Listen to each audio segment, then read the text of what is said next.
Bonjour à tous. Donc moi je suis ravie que cette Assemblée générale consacre autant de temps à la question de l'eau. Donc on a 3/4 d'heure pour accueillir 4 personnes que je vais inviter à venir tout de suite. Aurélie Picard, Patrick Fesque, Zinou Zeglil et Marie-Laure Wolf. Et j'en profite d'avoir la parole pour vous dire qu'on a imprimé un certain nombre d'exemplaires du guide de l'eau de France Chimie, ainsi qu'une version condensée du plan de sobriété hydrique de la filière chimie et matériaux. Je vous invite à repartir avec un exemplaire de ce plan de sobriété hydrique et surtout un exemplaire du guide de l'eau. Je veux même bien les dédicacer si vous voulez. Je vous laisse chacun d'entre vous vous présenter. On commence par vous, Aurélie. Bonjour, Aurélie Picard, je suis déléguée générale du comité stratégique de filière Nouveau système énergétique. Donc c'est le comité stratégique de filière qui s'occupe de l'industrie, de la transition énergétique, des énergies renouvelables, des technologies de décarbonation, des réseaux énergétiques, de la batterie. Patrick Fesque, je suis le délégué permanent du comité stratégique de la filière eau. Vous avez vu Jérôme Mougel, qui est un de mes membres du bureau. Il y a un deuxième membre du bureau qui est dans la salle, qui est Laurent Viviani, du groupe Carso. Et je vais vous parler de manière un peu plus approfondie à la fois de la filière eau et du guide qu'on vient de sortir et qui est à disposition. Je l'ai envoyé à tous les délégués permanents des autres filières ce matin. Bonjour, Zinou Zeglil, donc chargé d'études industrie et artisanat. Je suis chargé de coordonner les aides financières de l'Agence de l'eau Seine-Normandie sur le bassin. Et je suis également référent sur la réutilisation des eaux usées traitées et le recours aux zones non conventionnelles. Et donc je vais vous présenter très rapidement les modalités d'aide financière et technique des agences de l'eau. Bonjour à tous, Marie-Laure Wolf. Donc moi, je suis directrice des pôles chimie, eau et biotechnologie au sein du service industrie de la Direction générale des entreprises à Bercy. Et j'interviens dans cette session sur l'eau pour présenter le résultat des mesures de l'industrie au plan eau. Voilà.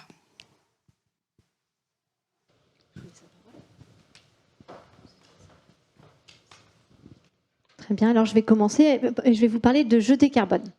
Donc Jeu Décarbone, en fait, c'est une des actions structurantes de notre comité stratégique de filière autour de la décarbonation. C'est une plateforme qui vise à accompagner les industriels pour se décarboner et en même temps à présenter les solutions françaises et européennes de décarbonation. Alors pourquoi je vous parle de décarbonation alors que le thème de la table ronde c'est l'eau? C'est que les deux sujets sont intimement liés, que la question de la décarbonation et de l'eau sont vraiment imbriqués. Le besoin d'énergie des industriels, dans l'industrie, 70% du besoin d'énergie, c'est pour faire de la chaleur. Et de la chaleur qui passe souvent par de la vapeur. Donc on a vraiment les deux sujets qui vont ensemble avec des synergies ou des fois au contraire des antagonismes. C'est-à-dire qu'on va on va pomper de l'eau pour refroidir et si on pompe moins, on peut quand même refroidir. On peut récupérer de l'eau usée, la faire cycler et dans ce cas-là, on récupère en même temps la chaleur. Donc là, on est plutôt dans les synergies. Mais parfois, on est également dans des antagonismes où quand on va aller, au contraire, traiter son eau, on va consommer de l'énergie et pour pouvoir la réutiliser. Donc aujourd'hui, la plateforme Jeu Décarbone, en lien avec le CSFO et le CSF Chimie, s'ouvre vraiment à la thématique de l'eau. Et en fait, on a 4, donc je vais vous détailler un peu plus comment on fonctionne. On a 4 outils principaux dans Jeu Décarbone. On a un site web où on présente des fiches. Donc c'est jeu-décarbone.fr, si vous voulez les regarder. On a donc des fiches pédagogiques où on explique comment se décarboner, comment on montre un projet de décarbonation. Et le travail qu'on va mener et qu'on mène avec justement le CSFO et le CHF Chimie, c'est que tous les outils pédagogiques que vous avez construits puissent en même temps être partagés. Puis ensuite, on a une plateforme de mise en relation. Donc concrètement, les industriels peuvent chercher avec des mots-clés les technologies qu'ils cherchent. On peut mettre eau et on trouve des offreurs de solutions ou des cabinets conseils qui vous accompagnent, qui peuvent vous aider à monter votre projet. Il faut voir que les acteurs de la finance sont vraiment partie prenante. Aujourd'hui, voilà, on est dans des dynamiques qui sont bien établies. Et puis, vous pouvez également utiliser la plateforme de manière différente. C'est simplement d'écrire votre projet. Vous êtes un industriel et vous dites, voilà, j'ai un site, je fais des briques et des tuiles, je consomme tant d'énergie et j'ai envie demain de me décarboner, que me proposez-vous? Alors là, je conseille aux gens de faire des adresses mail spécifiques parce qu'on reçoit beaucoup de réponses. Il faut voir qu'il y a aujourd'hui plus de 900 solutions financières, conseils ou équipements qui sont recensées sur la plateforme. Et donc concrètement, il y a beaucoup de monde. C'est une vraie communauté française et européenne plus largement qui s'est constituée. Et puis cette mise en relation, on l'incarne physiquement avec un Tour de France. Et je remercie toutes les délégations régionales de France Chimie, les fédérations régionales de France Chimie, qui sont dans la boucle, qui participent, qui nous aident à monter, à relayer les événements. Et donc on fait un Tour de France. On est bientôt maintenant à notre 10e étape. Et puis on a également des webinaires de partage de bonnes pratiques. Donc voilà un peu plus pour vous illustrer. J'insiste un petit peu sur le Tour de France parce que c'est vraiment important. La plateforme numérique, elle est intéressante parce qu'elle facilite de travailler, mais c'est vraiment dans les rencontres qui affichent maintenant à chaque fois complet. Donc on veille à avoir des salles de plus en plus grandes, mais la dernière rencontre était à Orléans le 10 avril. Il nous a fallu malheureusement décliner 50 demandes de participation. On y est vraiment pour rencontrer les offreurs de solutions. Et donc, l'agence de l'eau était là. Et c'était extrêmement intéressant. En fait, on prend des industriels qui sont venus à la décarbonation par la question de la facture énergétique. On les a emmenés de cette question de la facture énergétique vers la décarbonation en leur disant, attention, vous voulez économiser de l'énergie, mais pensez aussi à décarboner. Faites des investissements d'économie d'énergie qui vous permettent de décarboner. Et on sent que c'est le bon moment pour leur parler de l'eau. Et c'est une manière de les amener à leur parler de l'eau parce que ce n'est pas toujours un sujet facile à appréhender. Donc voilà. Et concrètement, on a aussi en ligne de mire de leur parler d'impact, d'adaptation, mais tout le monde n'est pas forcément mûr sur ces sujets-là au début. Donc c'est vraiment des moments importants, cette rencontre. Je vous ai mis les dates des prochaines rencontres pour les régions où on passe, que vous n'hésitiez pas à nous contacter pour y participer, pour faire participer vos fournisseurs, votre écosystème. Et donc, dans les points importants dans cette année 2024, c'était vraiment cet élargissement à l'eau qui se concrétise. On poursuit le Tour de France en élargissant toujours le nombre de partenaires. Et comme je vous en l'évoquais, le monde de la finance, le monde également des CAC ou de l'assurance sont des partenaires essentiels qui sont au contact des entreprises tous les jours et qui sont donc pour nous des vrais partenaires. Voilà. Et on met également en place un label d'ici la fin de l'année, on a pris, parce que comme on a 900 solutions, pour vraiment partager le retour d'expérience et différencier les entreprises qui ont des solutions qui ont été appréciées par les gens qui les ont mises en œuvre. Donc pour classer un peu, pour faire ressortir les entreprises les plus dynamiques. Et peut-être pour partager avec vous, sur la partie offre de solutions, ce qu'on constate, c'est qu'on a vraiment des entreprises qui ont pu déployer leurs solutions dans les offreurs de solutions, qui ont aujourd'hui déployé leurs solutions, qui ont beaucoup de références. Et puis, on a un enjeu qu'on essaie de traiter vraiment avec l'ADEME et puis avec les conseils régionaux et l'État, qui est tous ceux qui interviennent dans le process et en fait sur lequel il est essentiel de mettre en place une assurance parce que c'est un risque pour la première référence en fait d'installer. Et donc, avec France 2030, il y a des carbone où on essaye vraiment de faciliter le passage à l'action des industriels, des premiers industriels qui osent mettre en place, déployer les technologies nouvelles. Parce que vraiment, le but pour nous, il est double, je le réinsiste, sur tous ces sujets-là. C'est à la fois que les industriels se décarbonent, économisent de l'eau, mais c'est aussi en même temps qu'on ne refasse pas ce qu'on a fait sur le panneau solaire. Nous, notre CSF est vraiment marqué par ça, c'est-à-dire de soutenir la demande et de ne pas développer l'offre. Là, on peut en témoigner aussi bien sur l'eau que sur la décarbonation, des très belles technologies françaises. Et l'enjeu de cet élan collectif de déploiement, c'est qu'on tire un tissu industriel d'offres de solutions françaises et européennes. Voilà pour la présentation. Pour la dernière slide, je voulais souligner l'importance pour nous des partenariats et en particulier avec France Chimie. Je vous vraiment merci pour votre invitation. Pour nous, c'est précieux. Plus je décarbone et partagé, plus tout le monde se l'approprie et y participe. Je pense plus la dynamique peut porter ses fruits. Donc, on est vraiment ravis d'être là aujourd'hui. Un grand merci. Je ne sais pas si on prend les questions maintenant. Oui. Je prends les questions alors. S'il y a des questions. Moi, j'en ai une ou deux, mais... Bon, je vais la poser alors.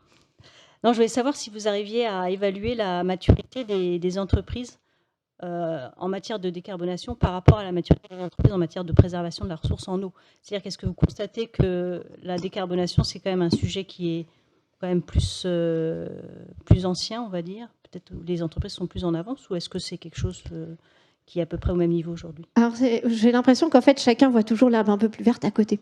Donc, les acteurs de l'eau, vous nous dites oui sur la décarbonation, vous êtes plus matures. Nous, du côté décarbonation, on a l'impression que quand on leur dit il n'y aura plus d'eau, c'est plus la même chose que ton énergie va être plus chère. Et donc, concrètement, C'est là où il y a vraiment un intérêt à travailler les deux sujets ensemble, parce qu'ils sont étroitement liés et que c'est des sensibilités différentes. Donc nous, très clairement, l'épisode de l'augmentation drastique des prix de l'énergie a permis de parler de décarbonation.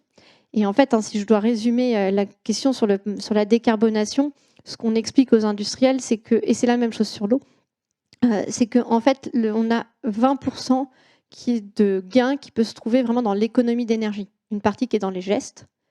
Alors si je prends le parallèle avec le particulier, j'éteins la lumière, je ferme mon robinet. Une partie dans le metering, dans le pilotage. Je mets des radiateurs pilotés, je mets du comptage sur mon compteur eau, voilà. C'est la même chose dans l'industrie. Et ça, c'est vraiment les investissements sans regret, le mouvement sans regret. Et c'est là où, en plus, on peut avoir une unité de discours. Après, on rentre dans des démarches plus complexes, plus coûteuses. La grosse partie de travail qu'on fait sur la décarbonation, c'est de faire prendre conscience aux gens de ce dont ils ont besoin, c'est de la chaleur. Le particulier, c'est 50%, le tertiaire, c'est 50%, l'industrie, c'est 70%. Les gens n'ont pas toujours conscience. Alors vous, dans la chimie, vous êtes des experts de tout ça. Mais dans les autres tissus industriels, cette conscience-là, elle est importante pour expliquer que tout ne vient pas du gaz, de l'élec, qu'il y a la géothermie, qu'il y a le solaire et qu'on peut faire différemment.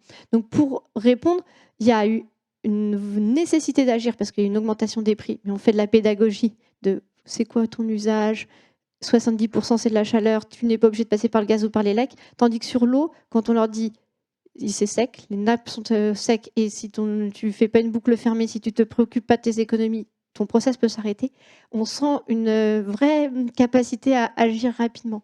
Donc il y a une complémentarité, je pense, dans les discours. C'était un peu le sujet de ma deuxième question. Est-ce que les industriels font toujours le lien entre efficacité énergétique, décarbo et efficacité hydrique? Non, il y a un vrai travail à faire. J'ai mentionné les webinaires. Avec les webinaires, on a sur notre site internet des retours d'expérience. J'encourage tous ceux d'entre vous qui le souhaitent à vraiment vous manifester parce que c'est vraiment par le retour d'expérience. Donc dans les retours d'expérience qu'on a à date, il y en a déjà plusieurs qui expliquent comment ils ont traité l'eau et l'énergie ensemble.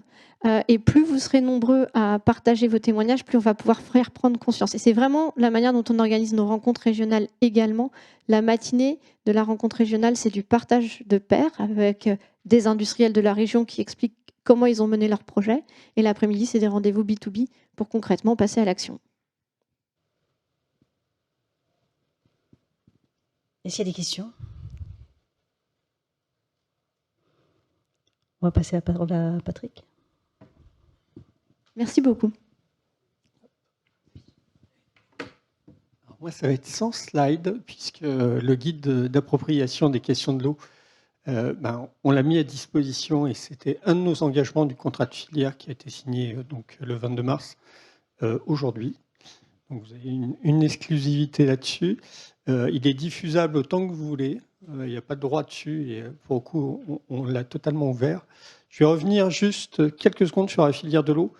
Parce que généralement, on ne se rend pas compte qu'en France, on a cette chance d'avoir, sur toute la chaîne de valeur, des professionnels français dans le domaine.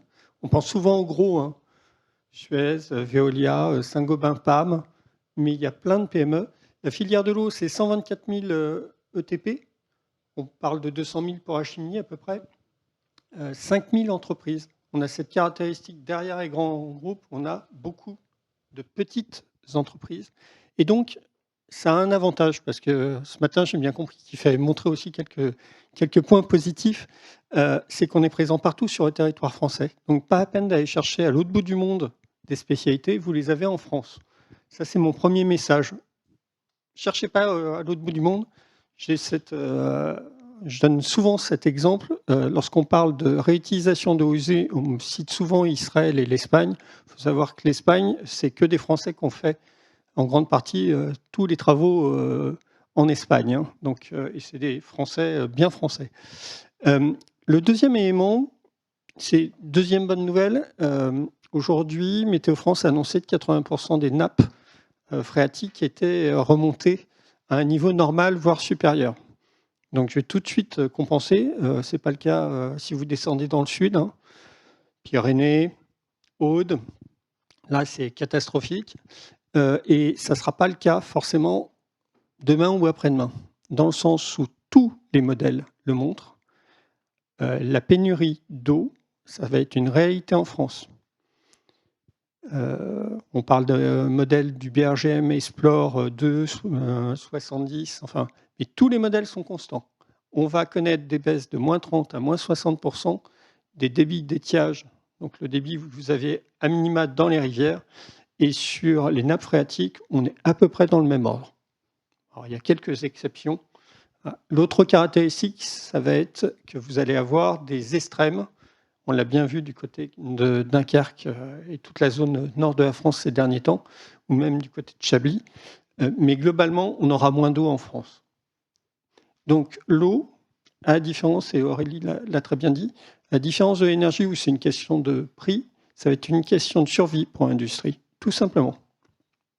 Regardez ce qui se passe en Allemagne avec Tesla.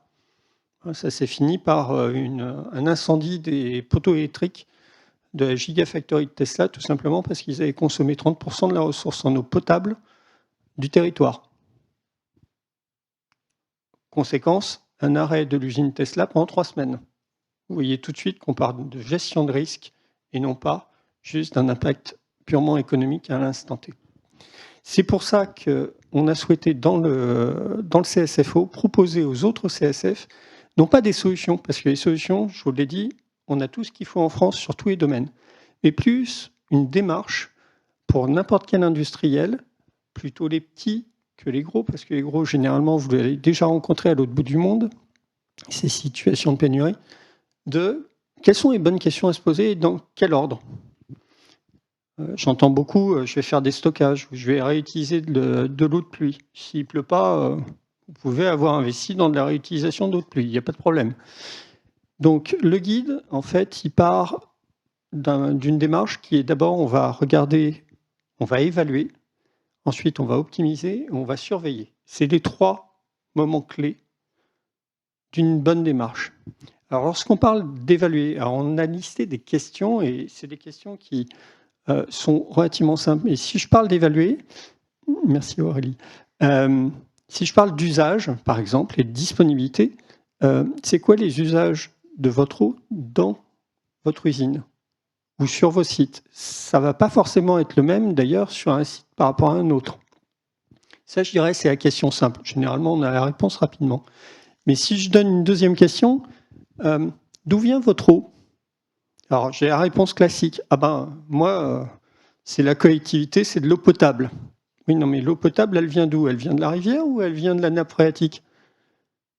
Et alors là, tout de suite, on commence à rentrer dans, mais finalement, mon eau, est-ce que j'ai réellement besoin d'eau potable?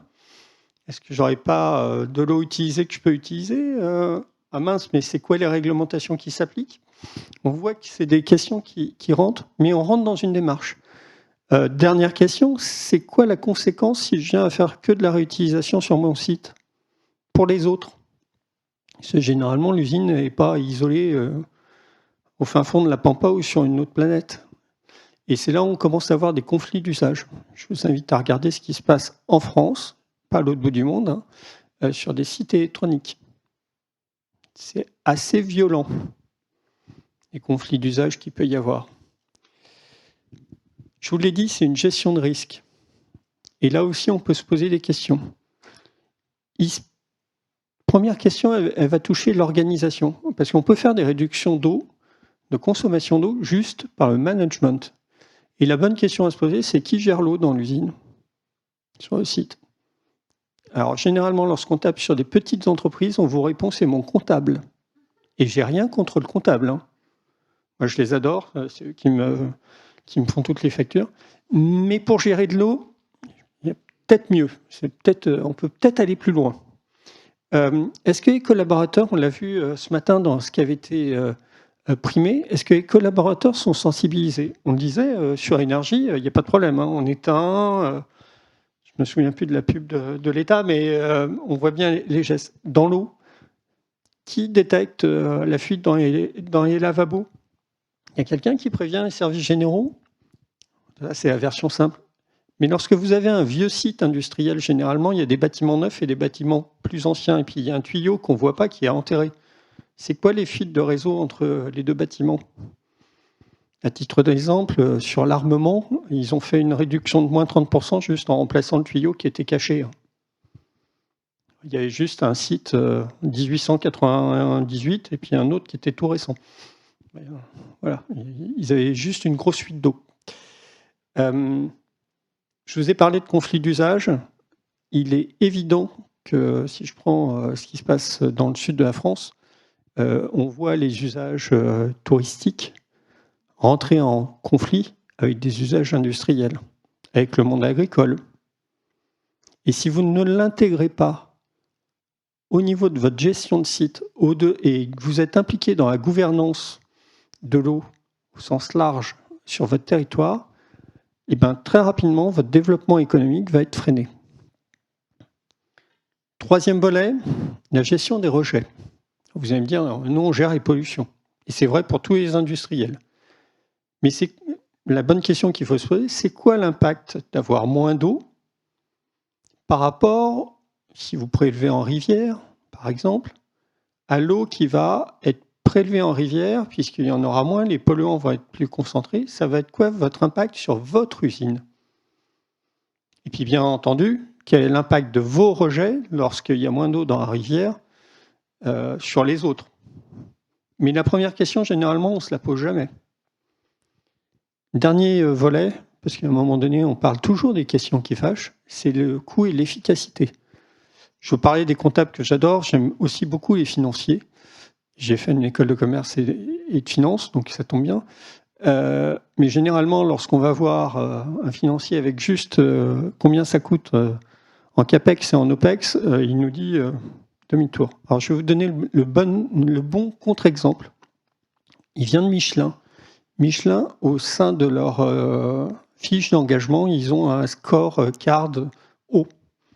C'est-à-dire tous les projets d'investissement sont évalués aussi sur l'impact qu'il y a en termes d'eau. Si vous notez votre impact lié à une rupture de fonctionnement de votre usine, d'une semaine, 2 semaines, parce qu'il n'y a pas d'eau, je peux vous dire que les investissements, ils passent. On ne parle plus du prix de l'eau au mètre cube, là. L'autre aspect, c'est en termes de compétitivité économique. Et j'attire votre attention, nos amis anglo-saxons sont en train de nous inventer des belles choses, comme ils savent le faire. Regardez votre efficacité hydrique, votre empreinte eau, par rapport à vos concurrents. Même dans le domaine de l'armement, ils commencent à regarder. Et lorsqu'on a des beaux canons avec des roues qui se déplacent vite, ils sont en concurrence par rapport à d'autres pays. Et la quantité d'eau qui est consommée pour créer ce canon à roues, eh bien, il est comparé par rapport aux concurrents. Maintenant, nous en France, on rejette après utilisation de l'eau qui est plutôt de bonne qualité. Il y a d'autres pays qui sont un peu moins regardants. Donc là aussi, nos amis anglo-saxons sont en train de travailler sur l'empreinte eau et sur toutes les méthodologies. Ça, c'est le travail dans 2 ans. C'est prévu dans notre contrat de filière, mais on aura aussi besoin des autres industriels. Pour résumer, le guide qu'on a proposé est court. Jérôme Mougel le disait, il fait 4 pages si j'enlève tout ce qu'il y a autour. C'est que des questions. Si vous vous posez ces bonnes questions, les professionnels de l'eau sauront vous apporter des solutions, ne vous inquiétez pas. Sur le territoire, il y en a vraiment partout. Et des bonnes solutions qui fonctionnent avec des bons rétextes. Mais vraiment, la démarche, elle doit être engagée dans ce sens-là. Posez-vous d'abord les bonnes questions avant d'aller chercher les solutions. L'autre est, vraiment pour finir, la deuxième phase, elle commence maintenant. C'est-à-dire qu'à la fois avec Je décarbone, avec Franch'Chimie et avec les autres filières, on va avoir, je discutais avec le MEDEF tout à l'heure, on aura des réunions au niveau régional, où là aussi, il y aura les retours d'expérience. Là aussi, toute cette démarche va être expliquée. Et sera expliquée avec les agences de l'eau aussi, les aides. Parce qu'il ne faut pas croire qu'il n'y a pas d'aide pour le monde industriel. Lorsqu'on fait de la sobriété hydrique, il y en a. Juste qu'on n'a pas l'habitude, à la différence de l'énergie, d'aller chercher. Merci. Moi, je voulais juste insister effectivement sur les synergies qu'il peut y avoir entre les CSF. La DGE organise régulièrement des rencontres de toutes les filières sur la thématique de l'eau. Et le CSF eau est membre du projet structurant eau du CSF chimie matériaux. Et c'est vrai qu'on s'aperçoit que les problématiques, globalement, dans toutes les filières sont les mêmes. Tout ce que vous avez cité, Patrick, à l'instant, on le retrouve dans votre guide, dans notre guide, etc., toutes ces thématiques-là. Donc, on a tout à y gagner que de faire en sorte que toutes les filières travaillent ensemble. Nous, on a fait ce programme d'accompagnement chez Franchimie relativement en avance, on va dire. Toutes les filières nous l'envient. Il n'est pas exclu qu'on soit amené à le diffuser beaucoup plus largement aux seuls membres du CSF Chimie Matériaux. Et le guide du CSFO fait partie de ces documents qui doivent circuler et être tout à fait en cohérence avec d'autres documents qui sont produits par d'autres CSF. Est-ce qu'il y a des réactions aux propos de Patrick? Oui? Yes.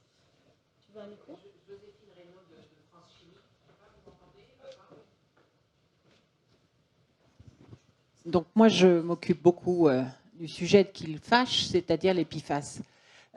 Moi, ma question, voilà, il fallait que quelqu'un la pose quand même. Hein. Moi, ma question, justement, au niveau du CSFO, est-ce que vous vous occupez, vous parliez des rejets, justement, avec la réutilisation d'eau. Est-ce que vous participez, justement, au développement peut-être de méthodes, etc. Je vous explique parce que j'ai été à une conférence de 2 jours au CNRS sur les PFAS, très excitant. Et l'une des grosses problématiques, justement, c'est le financement de développement de ces méthodes pour pouvoir, après, réutiliser l'eau, etc. Donc, pour moi, il y a vraiment une grosse problématique de pollution de l'eau.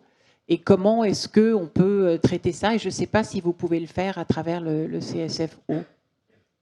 Alors, je vais répondre en plusieurs phases et je regarde au fond de la salle, mais je ne sais pas s'il voudra en parler. Alors, dans le contrat de filière que nous avons signé donc, le 22 mars, on a prévu un axe qui est lié à la qualité de l'eau. Là, j'ai surtout centré sur un axe qui est destiné aux autres filières industrielles sur cette sobriété hydrique.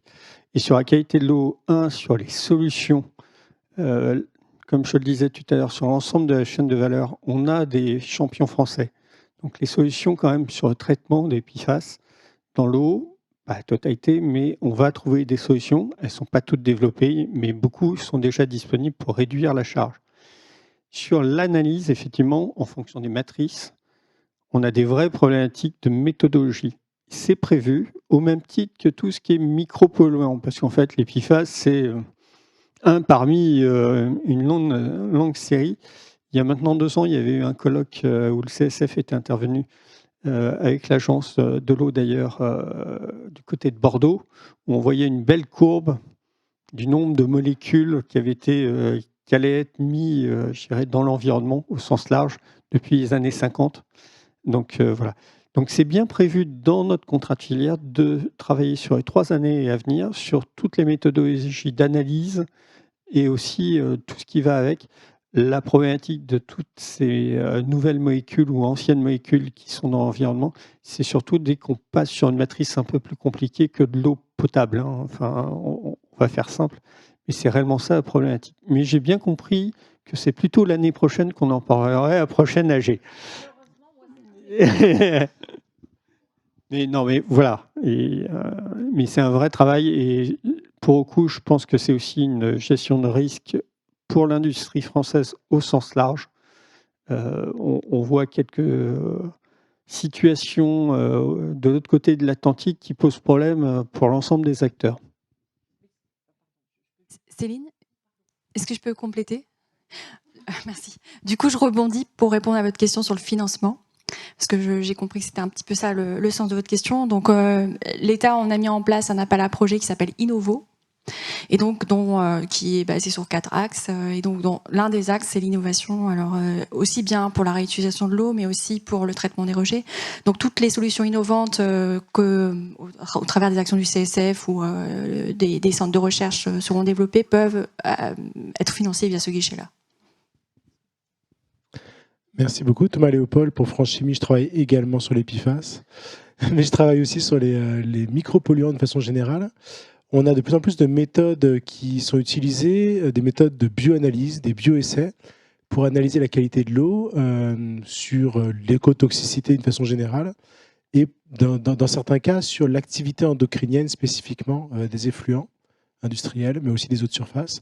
Je voulais savoir si ce type de méthode également rentrait dans dans le cadre de vos programmes, et est-ce que c'était également éligible à financement?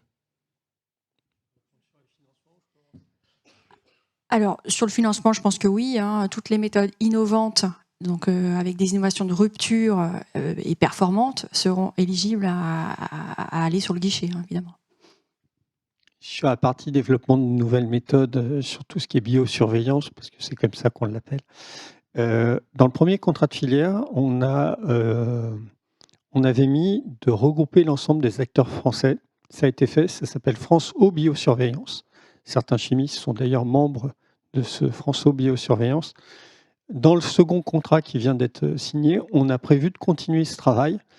Les acteurs français se sont normalisés, enfin, ils ont eu une démarche de certification.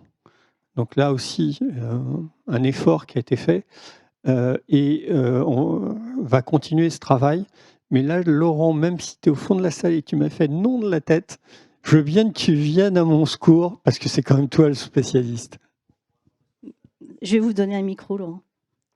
Par contre, je vais vous demander de faire vite, parce qu'on est un petit peu pris par le temps. Excusez-moi.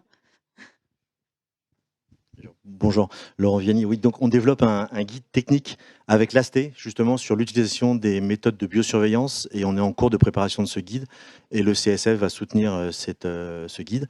On organise aussi le 13 mai prochain, avec la DGPR, un webinaire, justement, sur la prochaine législation dans le cadre de la directive IED, sur justement l'utilisation des bioessais, qui aujourd'hui va s'imposer sur l'industrie chimique et textile, pour mesurer l'impact des rejets de ces industriels précisément. Voilà. Mais avec plaisir pour en discuter. Merci Laurent. J'y vais ? Marie-Laure, c'est à vous. Moi, j'ai des slides par contre. Parce qu'il y a beaucoup de chiffres. C'est là ? Ouais. Okay. Alors, du coup, on a pas mal discuté des raisons pour lesquelles il était nécessaire de faire un plan eau, les raisons climatiques, environnementales et économiques qui ont été développées par le CSFO à l'instant. Donc, au niveau de l'État, évidemment, ça appelle une réaction. Et donc, le président de la République a lancé en mars, le 30 mars exactement 2023, un grand plan pour l'eau et la sobriété hydrique qui contient 53 mesures. Et donc, on a fait récemment, donc le 22 mars, c'était aussi l'occasion de la signature du CSF d'ailleurs, sur le site de Novacarb, dans l'Est de la France. Donc, le bilan de ce plan eau à 1 an. Donc, juste pour rapidement vous rappeler les objectifs, donc global en termes de sobriété hydrique, l'objectif national est donc une réduction de 10% de l'eau prélevée d'ici 2030. Et donc les actions de l'industrie, elles se trouvent dans 3 mesures de ce plan. La mesure 1, donc c'est l'établissement d'un plan de sobriété hydrique pour les filières. La mesure 2, c'est l'établissement d'un plan de sobriété hydrique pour les sites les plus consommateurs et préleveurs en eau.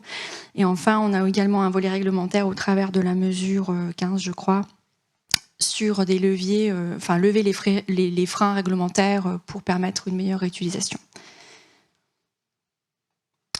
Donc, quels sont les résultats ? Donc déjà, globalement, je vais parler global industrie, puis je vais aller vers la chimie. Toutes les filières se sont mobilisées. Donc les 16 des 19 filières du CNI ont élaboré un plan de sobriété hydrique. D'ailleurs, on remercie tous les acteurs industriels et les filières de s'être engagés dans cette démarche qui a permis de mettre en évidence plus d'une centaine d'actions qui sont répartis en fonction de différentes thématiques, les bonnes pratiques, l'amélioration de l'état des lieux, un meilleur monitoring, des actions de sensibilisation, etc., qui sont prévues pour mieux informer le tissu industriel et les entreprises. D'un point de vue action sur les sites industriels, donc on a donc cette fameuse action qui a été tournée vers les 50 sites les plus préleveurs, qui ont tous joué le jeu, et encore on les remercie aussi d'avoir fait l'exercice qui n'était pas forcément évident pour eux. Je vois pas les chiffres du coup. Et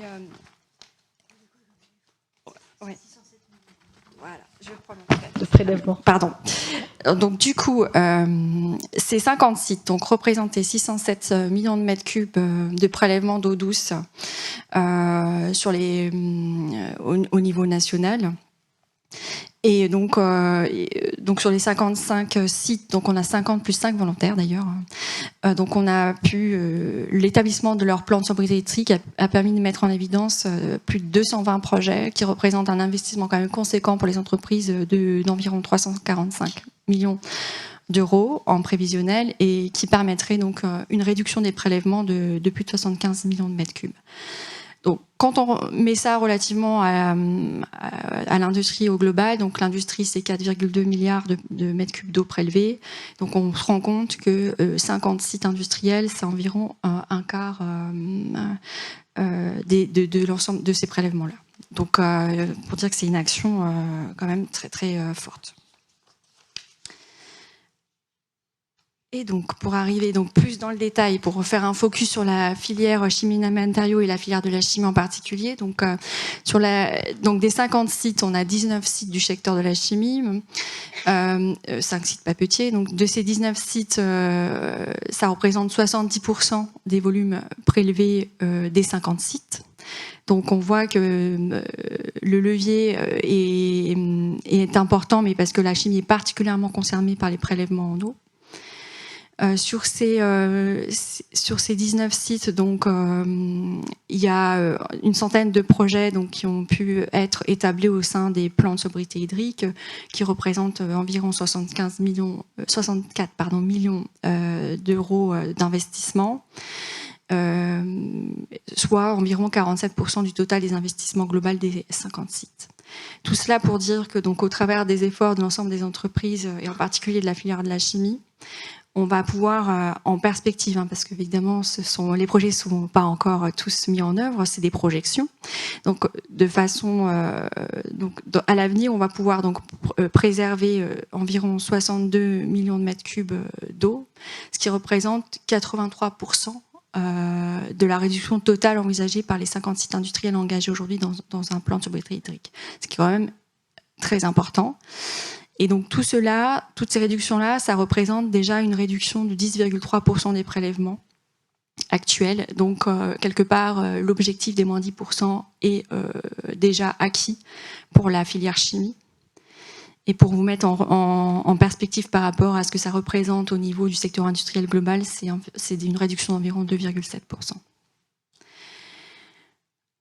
Donc l'eau, effectivement, c'est un enjeu de compétitivité, on l'a dit au travers des différentes interventions. Donc on ne peut qu'encourager les industriels à réaliser les projets de sobriété hydrique. Il y va de leur compétitivité, mais aussi de leur pérennité, évidemment. Et donc pour cela, donc on a des leviers évidemment d'accompagnement et de soutien de l'ensemble de ces projets-là. Donc au travers des outils de l'agence de l'eau que mon collègue va présenter juste après moi, mais également, donc comme je le disais, au travers de l'appel à projet Innovo, dans lequel on accompagne toutes les techniques, méthodologies, process innovants pour utiliser moins d'eau, identifier encore mieux les fuites et surtout réutiliser l'eau au sein de l'industrie. J'ai fait vite. Voilà. Ouais, merci. Est-ce qu'il y a des questions? Moi, je souhaitais rajouter des chiffres pour la chimie, mais en fait, vous en avez parlé. Comme on est à l'AG de Franchimie, vous avez parlé de 19 sites. En fait, il y a 22 adhérents de Franchimie qui sont parmi les 50 sites. C'est pour dire à quel point on a un impact sur l'eau qui est quand même très, très important. Et en matière de prélèvement, je ne me souviens plus du chiffre qui a été communiqué lors de la publication du plan eau. Mais si on compte tous les prélèvements, y compris les prélèvements en eau de mer, la chimie représente presque la moitié des prélèvements de toute l'industrie manufacturière. Donc c'est tout à fait colossal.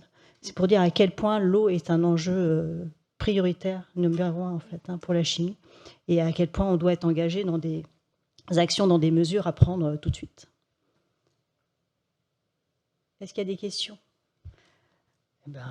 Zinou, on vous laisse la parole pour quelque chose de beaucoup plus opérationnel. Merci. Donc, je vais vous présenter les aides financières de l'Agence de l'eau Seine-Normandie. Et je vais aller assez rapidement. Je pense que beaucoup d'entre vous connaissent les agences de l'eau. Donc le rôle des agences au sommaire, l'encadrement communautaire des aides d'État, les aides de l'agence Seine-Normandie et comment réaliser une demande d'aide. Donc les agences de l'eau, donc ce sont des établissements publics sous double tutelle du ministère en charge de l'écologie et en charge des finances. Donc ce sont des établissements publics donc, qui existent depuis 1964 et donc leur mission, c'est une mission d'intérêt général pour la préservation des ressources en eau et des milieux aquatiques. Donc le principe, c'est une gestion concertée, donc il y a 6 agences de l'eau, c'est un principe de gestion concertée par bassin versant, avec un fonctionnement par programme pluriannuel d'intervention. Donc là, actuellement, on est au 11e programme qui a démarré en 2019 et qui s'achève en 2024. Et nous préparons actuellement le 12e programme avec de nouvelles modalités d'aide. Donc les agences s'inscrivent aussi, donc, surtout dans un contexte législatif qui est la directive cadre sur l'eau, directive européenne. Donc l'agence de l'eau n'est pas, donc, je le répète, la police de l'eau, ce n'est pas un distributeur d'eau potable. Ce n'est pas un maître d'œuvre ni un maître d'ouvrage. C'est un partenaire technique et financier, avant tout, pour les maîtres d'ouvrage qui réalisent des travaux et des études. Donc c'est important de le dire, c'est que voilà, en fait, les agences sont surtout un partenaire technique et un partenaire financier, c'est-à-dire dès que vous avez un projet de demande d'aide financière, contactez les agences le plus tôt possible et en amont du projet. Donc rapidement, le cadre institutionnel, en fait, voilà, on a l'agence de l'eau, on a un petit peu la gouvernance avec un comité de bassin, un conseil d'administration qui mettent en avant le fait de valider le programme d'intervention. Il y a un circuit entre le comité de bassin et le conseil d'administration. Et donc, il y a des représentants de tous les usagers, donc représentants de l'État, représentants des collectivités, représentants des industriels et effectivement aussi des représentants agricoles. Le contexte changement climatique, je ne vais pas paraphraser, donc je passe très vite. Le contexte plan eau également, je pense que voilà, ça va. Et donc les agences de l'eau, quel est le fonctionnement, comment est-ce qu'on peut vous aider pour le coup financièrement?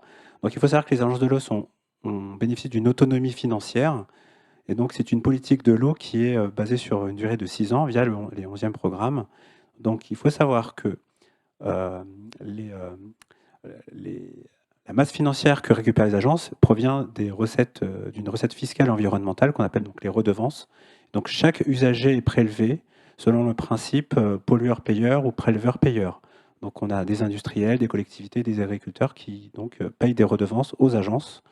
Et donc chaque euro prélevé et chaque euro est investi pour aider les collectivités, les industriels et les agriculteurs pour une meilleure gestion de l'eau et pour préserver effectivement la ressource et atteindre le bon état, bien sûr, des masses d'eau. Donc il faut savoir que pour les acteurs industriels, on arrive à mobiliser près de 35 millions d'euros par an, voilà, c'est un budget pour l'agence de l'eau Seine-Normandie. Ça leur représente pour l'ensemble des agences au niveau du territoire 90 millions d'euros. Le cadre européen, très important, nous avons un nouveau règlement européen qui est paru cet été. Donc nous travaillons en interagence pour essayer de caler un petit peu nos réflexions, qu'elles soient uniformes, que nos modalités se calent sur ce règlement européen. D'ores et déjà, il faut savoir que les études peuvent être accompagnées de 60 à 80%. C'est la grande nouveauté de ce règlement européen. Et donc l'agence de l'eau Seine-Normandie s'aligne sur ce plafond. Également pour les travaux, où on peut accompagner de 40 à 60% selon la taille de l'entreprise. J'irai un peu plus dans le détail dans quelques minutes. Les enjeux prioritaires pour l'agence de l'eau Seine-Normandie, ce sont donc les projets de gestion de l'eau de pluie, les projets de technologie propre et les projets de réduction et de suppression des micropolluants dans les rejets. Donc je vais aller un peu plus dans le détail. Tout d'abord, je vais vous indiquer qu'on accompagne bien sûr les études. Donc les études, qu'elles soient des études d'orientation, des études de filière, comme le guide de l'eau, les études de diagnostic, des inventaires, de pollution, enfin toute cartographie, qu'elle soit sur le site, ou même études d'opportunité pour les projets de réutilisation d'eau usée traitée, qui peuvent concerner un territoire. Donc comme l'a souligné tout à l'heure Patrick, on est sur des thématiques qui peuvent dépasser le seul site géographique. Donc nous pouvons accompagner dès lors qu'on a un enjeu eau. Et donc cet accompagnement va de 60 à 80% selon la taille de l'entreprise, conformément au règlement européen. Nous accompagnons donc tous les travaux de mise en place de technologies propres. Qu'est-ce qu'on entend par des travaux de technologie propre? Ce sont des travaux de réduction à la source des pollutions. Donc cela inclut des modifications de process. Cela peut mettre en place, je vais vous donner quelques exemples, des changements de paradigme dans la façon dont l'industriel va procéder pour réduire à la source ces pollutions. Donc sur les travaux, on peut accompagner de 40 à 60% de subventions. Et étant donné qu'on est sur un enjeu dit prioritaire, selon un certain régime, on peut aller jusqu'à 70% de subventions sur le régime des minimis, conformément au règlement européen toujours. Sur les micropolluants, de la même manière, donc, on accompagne le pré-traitement et le traitement, donc on est sur un peu plus du curatif cette fois, et donc 40% à 60%, et pour les micropolluants plus particulièrement, on va jusqu'à 70% si le régime est de minimis. Nous accompagnons également tous les travaux d'accompagnement. Ce qu'on entend par travaux d'accompagnement, c'est des travaux qui peuvent permettre, par exemple, de réduire la pollution sans qu'on ait quantitativement un gain. Par exemple, un bassin d'homogénéisation, ça peut être des travaux, des mesures internes, la fiabilisation de réseaux d'assainissement internes, des réseaux de sites. Je parle de réseaux d'assainissement. On accompagne également tout ce qui est prévention de pollution accidentelle, donc la mise en place d'un bassin de confinement d'extinction, par exemple, ça peut être également éligible. Et donc, de la même manière, de 40 à 60%. Et bien entendu, nous accompagnons la sobriété en eau, donc que ce soit la réduction significative des prélèvements de la ressource en eau, mais également l'amélioration du ratio de consommation. C'est-à-dire qu'on va considérer pour un certain de kilogrammes de matériaux produits, on va considérer un certain volume. Et si ce volume est amélioré avec un dispositif, on pourra effectivement vous accompagner financièrement. Donc, de la même manière, la réutilisation des eaux usées non conventionnelles, le recyclage, l'utilisation d'eau de pluie, la modification des approvisionnements internes par une ressource de qualité moindre, tout cela fait partie effectivement des accompagnements possibles. Et donc, on est sur des travaux qui vont également de 40 à 60% selon la taille de l'entreprise. Pour la gestion des eaux pluviales, les eaux de pluie, de la même manière. Donc là, on va plutôt privilégier les techniques d'infiltration à la source, notamment pour éviter que les eaux de pluie ruissellent et viennent polluer effectivement de manière quantitative la station d'épuration ou alors le cours d'eau. Donc, cette technique d'infiltration va aussi permettre de maîtriser la pollution. On peut voir dans les schémas qu'effectivement, des travaux qui sont non éligibles, dès qu'on voit que effectivement, le ruissellement n'est plus possible, par le fait de, vous voyez dans l'image, des petites barrières, là, on considère que ce n'est pas éligible. En fait, on veut vraiment que l'eau ruisselle directement sur l'anneau. Bon, c'était juste un exemple. Donc, quelques exemples encore de technologies propres. Hein. Je vous en montre quelques-uns. C'est la valorisation des résidus de production de shampoing. Voilà, c'est des exemples qu'on a eu. Hein. On a pas mal de dossiers quand même. Donc, voilà, ça peut être le remplacement d'une tour aéroréfrigérante par une tour adiabatique. Enfin, voilà, c'est des travaux qui peuvent être très conséquents. Donc, notez-le bien que vous pouvez être accompagné sur ces projets. Donc, avant de déposer un projet auprès des agences, il faut vraiment réfléchir sur la pertinence du projet. Donc, il faut savoir que les aides des agences ne sont pas systématiques, elles ne sont pas automatiques. L'attribution est soumise à quand même une étude d'opportunité, c'est-à-dire qu'il faut vraiment vérifier l'amélioration du projet par rapport à la situation actuelle. Il faut qu'il y ait un gain environnemental, en fait. Et pour cela, on est conforme au règlement européen. Donc, il faut vraiment illustrer l'amélioration. Donc, rapidement, alors sur les aides qu'on a pu apporter au niveau industriel, auprès des industriels, donc les aides en 2022 étaient de 34,9 millions d'euros. Donc voilà, je ne vais pas rentrer dans les détails, mais ça représente quand même une certaine masse financière. Et depuis 2019 à 2022, 130 millions d'euros qu'ont apporté l'agence de l'eau Seine-Normandie. Pour la chimie, en 2022, on a apporté 10 millions d'euros et de 2019 à 2022, 20,9 millions d'euros d'aide pour l'eau. Là, plutôt ciblé sur la chimie. Donc, concrètement, le parcours d'une demande d'aide. Donc, très important, contacter le chargé d'opération avant même que vous ayez la réflexion d'un projet. Il faut savoir que les projets qui sont mis en demeure par un arrêté préfectoral ou par un arrêté municipal ne seront pas éligibles. C'est la raison d'incitativité. Et donc voilà, il faut vraiment vous déposer le dossier, vous avez un accord partiel sans forcément attendre la commission des aides qui va vous permettre de démarrer les travaux. Et ensuite, vous avez l'avis conforme, l'accord définitif et les travaux peuvent démarrer. Donc il faut noter que les taux d'aide peuvent varier d'une agence à l'autre. Et pour contacter les agences, moi je vous invite à aller voir sur le site Les Agences de l'eau et vous saisissez la commune sur laquelle le site est implanté, vous avez l'agence sur laquelle vous dépendez et vous contactez l'agence avec votre moteur de recherche préféré. Et c'est parti. Donc là, je vous ai mis juste le lien pour Seine-Normandie. Sollicitez-nous. Merci. Merci. J'avais envie de terminer par ça aussi. On paye des redevances, ça peut être assez conséquent pour les sites en termes de coûts. Et donc les agences de l'eau sont là pour aider la totalité des projets dès lors que c'est un projet qui vise à préserver la ressource en eau. Donc il faut vraiment que les industriels aient le réflexe de contacter leurs agences de l'eau. Au pire, le projet n'est pas éligible, mais il faut vraiment systématiquement contacter le référent à l'agence de l'eau tout le temps, dès lors que c'est un projet qui touche de près ou de loin la préservation de la ressource en eau.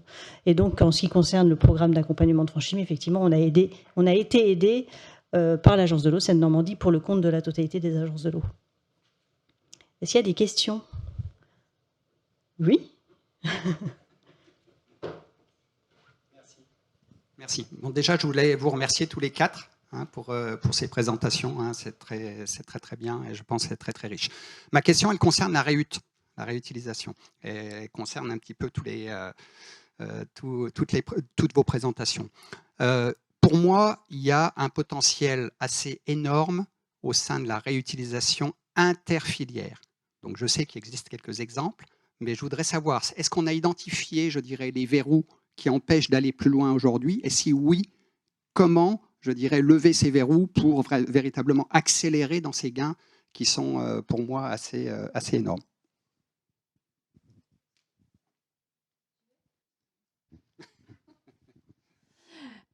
Alors, je pense qu'on a déjà... Donc, il y a pas mal de travaux réglementaires en ce moment sur la réutilisation de l'eau. Il y a plusieurs décrets qui sont déjà sortis, d'autres qui vont arriver avec des arrêtés ministériels de mise en œuvre. Je pense qu'il y a ces décrets-là vont lever ou ont levé certains verrous. Ceci étant dit, il en reste d'autres. Voilà. Donc c'est tout l'objet aussi des travaux qu'on mène avec l'équipe eau de la Direction générale des entreprises et puis aussi la DGPR pour identifier ces verrous et trouver une solution réglementaire pour les lever. Dans le cadre européen, bien évidemment, qui est notre carte de base. En complément, parce que je pense que tu as en tête des projets de réutilisation entre industriels, pas forcément des mêmes filières industrielles. Et on le voit sur certains gros projets à venir demandés par le président de la République, par exemple. Là, il y a des aspects réglementaires qui vont se régler je dirais, naturellement. On rencontre un autre aspect qu'il faut intégrer dès le début du projet, qui est les risques. On va se libérer d'un risque qui est la disponibilité en eau. On va en créer un autre qui est une dépendance par rapport à des filières qui ne sont pas celles qui vont utiliser l'eau. Donc ça, c'est vrai que c'est nouveau. On l'a vu pendant la guerre en Ukraine où on s'est aperçu de dépendance qu'on n'avait pas imaginé. Bon, là, on va en créer volontairement pour une bonne raison. Sinon, il n'y a pas d'activité industrielle. Donc ça, c'est vrai que c'est en train d'être intégré. Je sais qu'il y a des discussions au niveau local, mais c'est à voir presque au cas par cas localement et avec des liens avec le niveau national. Mais je sais que les agences de l'eau sont aussi attentives et peuvent aider pour, je dirais, couvrir certains risques. Et là, on retrouve les questions avec l'énergie, c'est-à-dire qu'aujourd'hui, sur la chaleur, comme je disais, 70% du besoin des industriels, c'est pour de la chaleur. Et donc, on a passé ces crans-là, c'est-à-dire que sur aujourd'hui les réseaux de chaleur et la mutualisation, la réutilisation de la chaleur d'un site industriel à un autre, on a aujourd'hui d'avoir un fonds d'assurance pour justement pouvoir assurer les industriels les uns entre les autres, et un travail que vous connaissez bien. On a déjà discuté ce midi avec plusieurs d'entre vous qui êtes sur les IBAC, mais justement toute cette démarche sur l'énergie, sur les plaques industrielles, et c'est là où on voit vraiment la synergie entre eau et énergie. Voilà, sur ce coup-là, côté chaleur, il y a un petit peu d'avance. Vous pouvez se mettre dans la roue. En tout cas, c'est des sujets qu'on a avancés. Juste pour compléter, effectivement, on a accompagné, enfin l'agence de l'eau a accompagné tout à fait récemment, donc un groupe sucrier sur la réutilisation entre 2 sites industriels. Donc c'est un projet qu'on a pu accompagner, qui était très intéressant. D'un point de vue réglementation, bien entendu, on ne peut pas financer un projet comme ça. En fait, on demande bien sûr l'avis favorable des inspections de l'installation des inspections classées. Et donc, d'un point de vue général, quand on est hors ICPE, on demande effectivement que la réglementation soit respectée. En fait, Donc, on ne peut accompagner les projets que lorsque dans le respect de la réglementation en vigueur. En résumé, si ce n'est pas autorisé, en fait, on n'y va pas, quoi. Enfin, il faut que vraiment les textes soient clairs et voilà, qu'ils soient clairs sur les autorisations. Mais pour le coup, effectivement, on a un bon exemple, un sucrier très connu. Donc, c'est un même groupe. Alors, c'est vrai que l'avantage, c'est un groupe avec 2 filières, et donc ils ont pu effectivement réaliser ce projet. Maintenant, est-ce que ce type de projet est possible entre deux groupes qui sont différents, éloignés? Là, ils étaient vraiment à côté, donc voilà. Mais ça peut être un verrou, effectivement, l'éloignement, le conventionnement, enfin, ça peut être une difficulté aussi, quoi. Sur qui gère l'eau, comment on entretient la canalisation, enfin voilà. Après, effectivement, il y a aussi les usages de l'eau, c'est-à-dire l'eau, elle est réutilisée pourquoi, dans quel process, etc. Avec des process notamment dans les industries agroalimentaires où il faut quand même, pour des raisons sanitaires évidentes, il y a quand même des contraintes assez fortes. Et je voulais juste rajouter un point, c'est effectivement, on est en train de regarder aussi sur l'objet plateforme industrielle, qui est un objet un petit peu particulier avec un statut juridique. Comment est-ce qu'on peut traiter la question de l'eau au sein de ces objets-là? Ok. Est-ce qu'il y a encore une question, peut-être une dernière? Et puis on va conclure cette session. Non? Donc on va conclure la session. Donc un grand merci à nos 4 présentateurs. Je voulais remercier également Céline Caroli, qui a un petit peu organisé cette session, et également le speed dating pendant le déjeuner, pardon, excusez-moi. On peut applaudir également Céline. Et puis, il me restait à vous remercier tous, parce que de voir encore un public aussi important pour cette session cet après-midi, ça nous fait grandement plaisir. On voit bien que c'est un sujet qui, je dirais, qui concerne tout le monde, et tout le monde est concerné par ce sujet-là. Donc, un grand merci. J'espère que la journée vous aura plu, et à une prochaine fois et très, très rapidement. Merci beaucoup.